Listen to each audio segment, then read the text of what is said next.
ಸಂತೋಷ.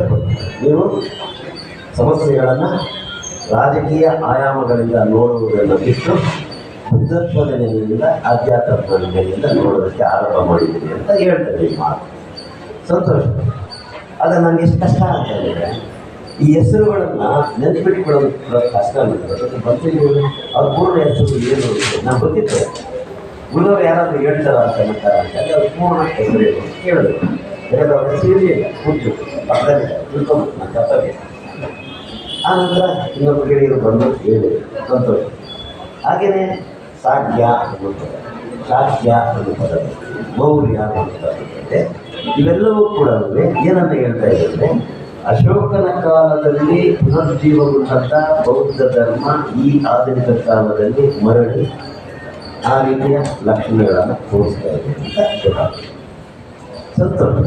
ಅದ್ರ ಬಗ್ಗೆ ಸಂತೋಷ ಕೊಡೋಣ. ಯಾಕೆಂದರೆ ಇವತ್ತೆಲ್ಲ ನಾವು ಬಾಬಾ ಸಾಹೇಬ್ ಹೇಳಿದಂತೆ ಇಡೀ ನಾವೇನು ತಳವರ್ಗಗಳು, ಈ ವರ್ಗಗಳು, ಆ ವರ್ಗಗಳು, ಚಿತ್ರಕಾರರು, ದಲಿತರು, ಶೋಚಿತರು, ಅವಮಾನಿತರು, ಅಸ್ಪೃಶ್ಯರು ಅಂದ್ಕೊಂಡರು ಒಂದು ಬೌದ್ಧ ಮಹಾವಿದ್ಯೆಯ ಹಿನ್ನೆಲೆಗೆ ಸೇರಿದಾಗ ಭಾರತದ ಮಹಾಶಕ್ತಿ ಆಗುತ್ತೆ ಅಂತ ಬಾಬಾ ಸಾಹೇಬರು ಆಧ್ಯಾತ್ಮಿಕವಾಗಿಯೂ ರಾಜಕೀಯವಾಗಿಯೂ ಮುಂದಿನ ಭವಿಷ್ಯವನ್ನು ಮುಂದೆ ಇಟ್ಕೊಂಡು ಯೋಚನೆ ಮಾಡಿರುವಂಥ ಮಾತಾಗಿದ್ದಾರೆ.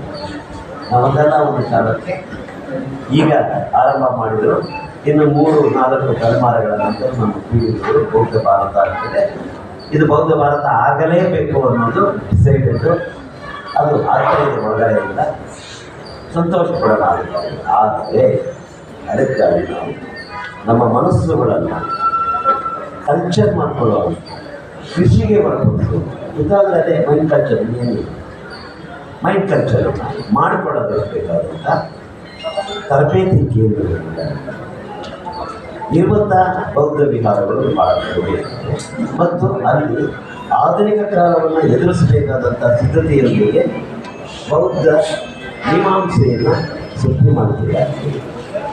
ಅಲ್ಲಿ ಏನು ಮಾಡ್ತಾ ಇದ್ದಾರೆ, ಇದುವರೆಗೂ ಕೂಡ ಏನು ಪಂಥಗಳಿಗೂ ಈ ಜ್ಞಾನ, ಮಹಾಜ್ಞಾನ, ತೇರವಾಡ, ಆಚಾರ್ಯ ಬುದ್ಧಿಸಮು, ಜನ್ ಬುದ್ಧಿಸಮು, ಪ್ರಪಂಚದಲ್ಲಿ ಸಾಕಷ್ಟು ಶಾಖಗಳಿದ್ದಾವೆ, ಸಾಕಷ್ಟು ಪ್ರಯೋಗಗಳು ಕೂಡ ನಡೀತಾ ಇದೆ. ಅದೆಲ್ಲವೂ ಕೂಡ ಮನಸ್ಸಿನ ಪರಿವರ್ತನೆ, ಮನಸ್ಸಿನ ವಿಮೋಚನೆ ಸಂತೋಷ. ಅಂಥ ಕಡೆಗೆ ಹೋಗೋದಕ್ಕೆ ಬೇಕಾದಂಥ ರೀತಿಗಳಿಗೆ ನಾವು ಬದಲಾವಣೆ. ಒಂದು ಸಣ್ಣ ಬುದ್ಧ ಮಂದಿರ ಕೇವಲ ಅಲ್ಲಿ ಹೋಗಿ ನಮ್ಮ ಬತ್ತೇಜಿಯವರು ಈಗೇನು ಪಾಲಿಯಲ್ಲಿ ಹೇಳಿದರು ಆ ರೀತಿಯಲ್ಲಿ ಹೇಳ್ಬೋದೇ ಹೊರತಾಗಿ ಮುಂದೆ 10-15-20 ವರ್ಷಗಳಿಗೆ ಈ ಸಮಾಜ ಹೇಗೆ ವಿಕಸನ ಹೊಂದಿದೆ ಅದಕ್ಕೆ ಬಾಬಾ ಸಾಹೇಬರು ಏನು ಹೇಳಿದ್ದಾರೆ, ಅವರ ಆರ್ಥಿಕ ಚಿಂತನೆಗಳನ್ನು, ರಾಜಕೀಯ ಚಿಂತನೆಗಳನ್ನು, ಬಿಡುಗಡೆಯ ಚಿಂತನೆಗಳನ್ನು ಅನ್ನೋದ್ರ ಬಗ್ಗೆ ಭಾಳ ದೊಡ್ಡ ರೀತಿಯಲ್ಲಿ ಮಕ್ಕಳಿಂದಲೇ ನಿಜವಾದಂಥ ಶಿಕ್ಷಣ ನೀಡಿದ್ದಾರೆ. ಬಹುಶಃ ನಾನು ಆ ಕಾಲದಲ್ಲೂ ಕೂಡ ಪ್ರತಿ 3 ದಲಿತ ಮನೆಗಳಿಗೆ ಭೇಟಿ ಕೊಡ್ತಾ ಇದ್ದೆ. ಈಗ ನನಗೆ ಕಷ್ಟ ದಲಿತರ ಮನೆಗಳಿಗೆ ಭೇಟಿ ಕೊಡೋದು. ಯಾಕೆಂತಂದರೆ ನಾನಿದ್ದಂಥ ಕಾಲಘಟ್ಟಕ್ಕೂ ಈಗಿರುವಂಥ ಕಾಲಘಟ್ಟಕ್ಕೂ ಭಾಳ ವ್ಯತ್ಯಾಸ ಇದೆ. ಅವರು ಸಾಮಾಜಿಕ ಸ್ಥಾನಮಾನದಲ್ಲಿ ಅವರು ನೌಕರರಾಗಿರ್ತಾರೆ, ಮಧ್ಯಮ ವರ್ಗ ಆಗಿರ್ತಾರೆ, ಡಾಕ್ಟರ್ ಆಗಿರ್ತಾರೆ, ಇಂಜಿನಿಯರ್ ಆಗಿರ್ತಾರೆ, ರಾಜಕಾರಣಿ ಆಗಿರ್ತಾರೆ. ಅವ್ರ ಮನೆಗಳ ಬಗ್ಗೆ ಭಾಳ ನೋವಾಗುತ್ತೆ. ನೋವು ಯಾಕಾಗುತ್ತೆ ಅಂತಂದರೆ ಅವ್ರ ಮನೆಗಳಲ್ಲಿ 10 ಪುಸ್ತಕ ಇರುವಂಥ ಒಂದು ಗ್ರಂಥಾಲಯ ನೌಕರಿ ಮಾಡ್ತಾರೆ. ನಮ್ಮ ಮನೆಗಳಲ್ಲಿ ನಾವು ಪುಸ್ತಕ ಇಲ್ಲ, ನಾವು ಓದಲ್ಲ ಅಂದರೆ ನಮ್ಮ ಮಕ್ಕಳನ್ನ ಓದಬೇಕು ಅಂತ ಬಯಸೋದು ಯಾಕೆ? ಅವ್ರು ಯಾಕೆ ಓದ್ತಾರೆ? ಅನುಕರಣೆ ಇಲ್ಲ. ನೀವು ಓದಿದರೆ ಅವ್ರು ಓದ್ತಾರೆ. ನೀವು ಚರ್ಚೆ ಮಾಡಿದರೆ ಊಟ ಮಾಡೋವಾಗ ಬಾಬಾ ಸಾಹೇಬ್ ಅಂಬೇಡ್ಕರ್ ಹಿಂಗೆ ಹೇಳಿದ್ದಾರೆ, ಬುದ್ಧ ಹಿಂಗೆ ಹೇಳಿದ್ದಾರೆ ಅಂತ ಏನಾದರೂ ಚರ್ಚೆ ಮಾಡಿದರೆ ಮಕ್ಕಳಿಗೆ ಒಂದು ಔರ ಸಿಗ್ತದೆ, ಒಂದು ವಾತಾವರಣ ಸಿಗ್ತದೆ. ಅವರ ಮನಸ್ಸಿಗೆ ಆಗಲಿದ್ದರೆ ಬೀಜಗಳು ಕೇಳ್ತಾರೆ. ಬಾಬಾ ಸಾಹೇಬರು ಇಷ್ಟು ದೊಡ್ಡ ರೀತಿಯಲ್ಲಿ ಬೌದ್ಧೀಯ ಮೀಮಾಂಸೆಯನ್ನು ರಾಜ್ಯಾಂಗ ಪರಿಭಾಷೆಯಲ್ಲಿ ಸಂವಿಧಾನಬದ್ಧಗೊಳಿಸಬೇಕಾದ್ರೆ ಬಾಬಾ ಸಾಹೇಬರಿಗೆ ಅವರು ಮೆಟ್ರಿಕ್ಯುಲೇಷನ್ ಓದಿದಾಗ ಒಂದು ಸಣ್ಣ ಪುಸ್ತಕ ಸಾಲ ಆಯಿತು. ಅದು ಬುದ್ಧ ಅವರಿಗೆ ವಿಮರ್ಶೆ ಮಾಡುವಾಗ, ಅಭಿನಂದನೆ ಮಾಡುವಾಗ ಆ ಪುಸ್ತಕನ ಅವ್ರು ಕೊಡ್ತಾರೆ ಓದಕ್ಕೆ. ಅಲ್ಲಿಂದ ಅವರಿಗೆ ಬುದ್ಧ ಕೊನೆ ಬೆಳಿಗ್ಗೆ ಒಂದು ವಿಸ್ತರಿಸ್ತಾನೆ, ಬೆಳೀತಾನೆ ಇರ್ತಾನೆ. ನಾವು ನಮ್ಮ ಮಕ್ಕಳಿಗೆ ಪ್ರತಿ ಭಾನುವಾರ ಬ್ಯಾಗ್ ಇಟ್ಕೊಂಡು ಕೋಳಿಬಾಳ ಅಂಗಡಿಗೆ ಹೋಗ್ತೀವಿ, ಇನ್ನೊಂದು ಬಾಳ ಅಂಗಡಿಗೆ ಹೋಗ್ತೀವಿ, ಮರಿಗೆ ಬರ್ತೀವಿ ಅಂತಾಗಿ ಒಂದು ಪುಸ್ತಕ 10 ರೂಪಾಯಿ ಪುಸ್ತಕ, 500 ರೂಪಾಯಿಗೆ ಮಾಂಸ ತರ್ತೀವಿ ವಾರ ಒಂದು ಪುಸ್ತಕ ಥರ ಕಲ್ಚರ್ ಇದೆಲ್ಲ. ಮನೆಗಳಲ್ಲಿ ಪುಸ್ತಕ ಇರೋ ವಾತಾವರಣ ಇರಲ್ಲ. ಆದ್ದರಿಂದ ನಿಜವಾಗೂ ಕೂಡ ಭಾಳ ಬಲವತ್ತರವಾದಂಥ ಕ್ರಾಂತಿನೇ ಆಗಬೇಕಾಗುತ್ತೆ ಈ ವಿಚಾರ.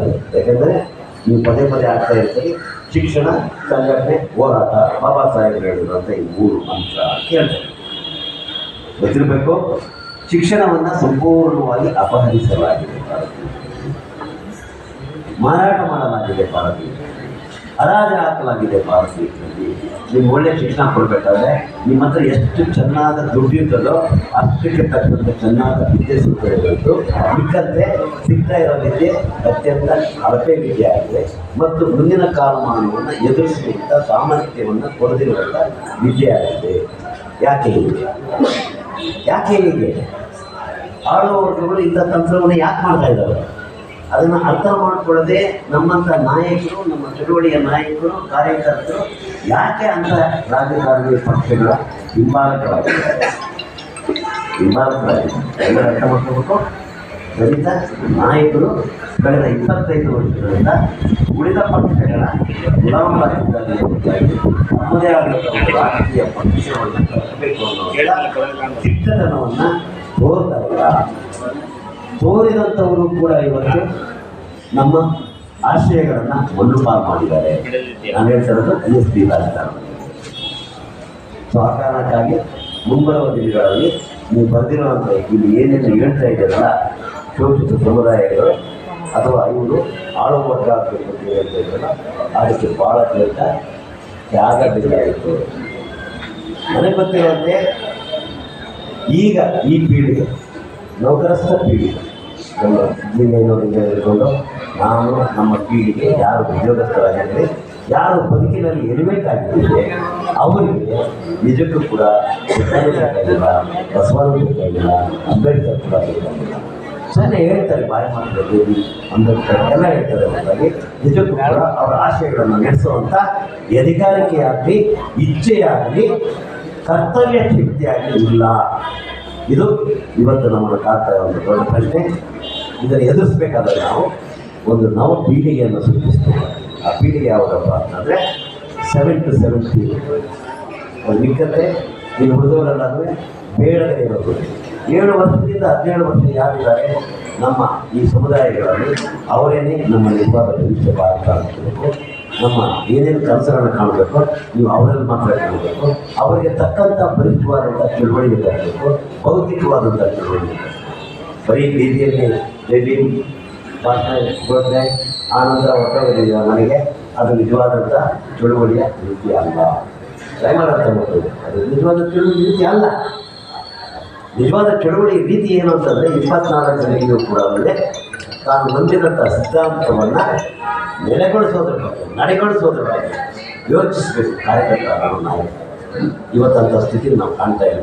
ದುರಂತ ಏನು ಅಂತಂದರೆ, ಏನು 70ರ ದಶಕದಲ್ಲಿ ಇದ್ದಂಥ ಮೊದಲ ತಲೆಮಾರಿನ ಪೀಳಿಗೆ ಇದೆ, ಆ ಪೀಳಿಗೆಯಲ್ಲಿ ಅಪರಾಧ 200 ಜನ ಇರ್ಬೋದು ನಮ್ಮ ಪೀಳಿಗೆ.